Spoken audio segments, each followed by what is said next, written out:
Well, welcome to the Top Gun Show. Today I'd like to welcome Matt McKernan, the Senior Vice President of Enterprise Sales at NICE CXOne, the sponsor of the Top Gun Show. Having spent the last 7 years at NICE CXOne, Matt leads an enterprise sales team of over 70 sales professionals that focuses on large inbound and outbound organizations seeking to leverage true multi-tenant cloud platform and expertise for better business outcomes. Matt, welcome to the Top Gun Show. Good to be here, Steve. Thanks for having me, and happy holidays. Happy holidays. Yeah, I'm so glad you guys are sponsoring this month. You guys, amazing company, the leader in the space by far. Well, I wanted to talk to you. You've grown your enterprise sales team from 20 to over 70 sales professionals. How have you seen the needs of customers change in the past 7 years? Well, Steve, I am responsible for our enterprise sales division, which is larger enterprises. Think of 500 or more contact center agents globally. These are typically Fortune 1000.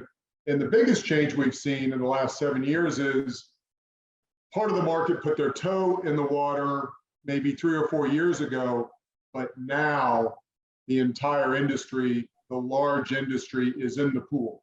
So the participation in contact center as a service, what we call CCaaS, the participation among large organizations, we feel is getting close to 100%. Doesn't mean they've all moved, but it means they all are very much interested in analyzing and potentially even contracting this given year. So that's the real big change in the market that not only small, medium-sized businesses, I think they've adopted the cloud as long as 4, 5, 6, 7 years ago. Not surprisingly, the large ones are going to wait a little bit, make sure this is for real, and they're realizing it is. So their entrance into the market has really had us change our go-to-market. Yeah, it's interesting. I mean, I've even noticed on the smaller enterprise customers that before, contact center was kind of a necessary evil. Okay, we don't want to miss phone calls, stuff like that. Now it's a revenue stream. I mean, you can go build an ROI with a good contact center like you guys have and show how you can increase revenue with your solution for sure. Absolutely. It's usually 3 major things that we see. Cost cutting is always a big concern, or just cost containment or cost deferment. And then increased revenue, as you mentioned, Steve, and of course, customer satisfaction and customer experience is critical. So they've got a lot of pressure on them to perform better and do it at the right expense level. And the multi-tenant cloud solution that CXOne offers definitely allows them to do that. Yeah, for sure, for sure. Well, let's talk about your enterprise team. How does your team interact with the indirect sales channel? Are you guys a friend or a foe? We are very much a friend. When I think about the larger transactions that we've done in 2021, almost all of them have a partner of some sort connected to them. Either we source the lead through that partner, or that partner is providing some kind of consulting services. And so when my team is selling, whether a deal, in the occasion where there is not a sales, not a partner attached, or where there is one, our selling motion doesn't change. All the resources, all the expertise that we bring to bear, our sales effort is exactly the same.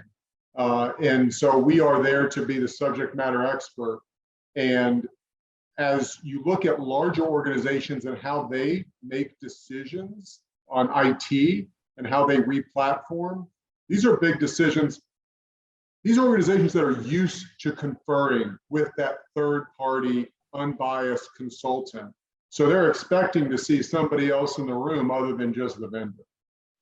Yeah, for sure. That's great. That's great news. I don't think a lot of the sales partner community understood that about NICE CXOne, that you are very, very channel friendly. So that's great to hear. What else would you like to tell the thousands of indirect sales channels professionals that have relationships with end users that are watching this interview right now? What I tell them is that contact center as a service, cloud contact center, is a discussion and a conversation that is going on at your customers. It is happening. It's happening today. It might have happened last year. If for some odd reason it hasn't happened, then it's most definitely going to happen this year. A lot of those people that were kind of watching and waiting and kicking the can down the road, staying on some old aged on-premise architecture, really COVID forced them out of that mindset. The ability to work from anywhere, the ability to scale, to be very elastic, kind of forced them out of that. So my message would be, your customers are talking about CCaaS.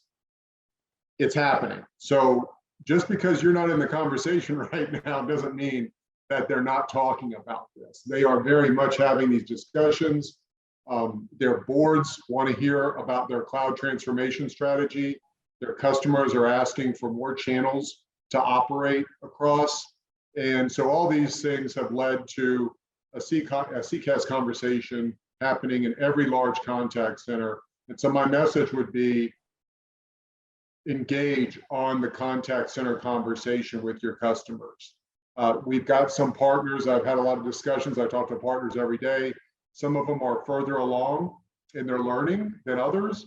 We're that subject matter expert for you. We're here to make you look good, and we're here to be the subject matter experts you don't have to be.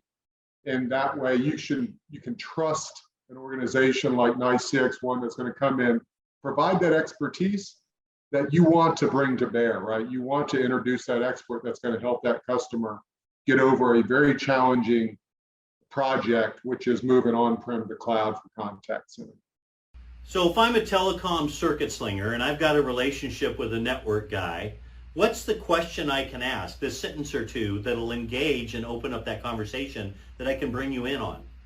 Sure. The question is simply, you assume, number one, just assume they've got on-premise gear installed. And so you take that assumption and say, hey, is this the year that you're going to move off of that on-premise into the cloud? Is 2022 the year? Do you have a project stood up? And that conversation will get a hit most of the time. That will be like, yes, we're looking, or we're thinking about sending out an RFP next quarter. We want to get in early and help the partner form that RFP for that customer. Yeah, that's great advice. I love forming the RFP, but definitely puts you in the driver's seat for sure. Great answer. Well, Matt, I know you're a big fan of the Top Gun Show, and then I know there are millions and millions of people watching you right now. Tell the viewers a fun or little known fact about yourself. Well, a little known fact is I played football in college at the University of South Carolina, so I am a Gamecock diehard. We had a great year this year with a new coach, Shane Beamer, up for Coach of the Year. So yeah, I played back in the day. It was a few years ago, Steve, as you can imagine, but had a good career there, and took some of what I learned, a lot of what I learned, and apply it to competing every day in this very dynamic industry that we all work in. That's great. That's a great story, because I think I learned more playing organized sports in college and in high school, but mainly in college, than I learned in all the business classes I took. There's so many metaphors about leadership and drive and all teamwork and all that stuff. So that's a great. What position did you play? I got to ask. Played middle linebacker. Whoa, that's pretty impressive.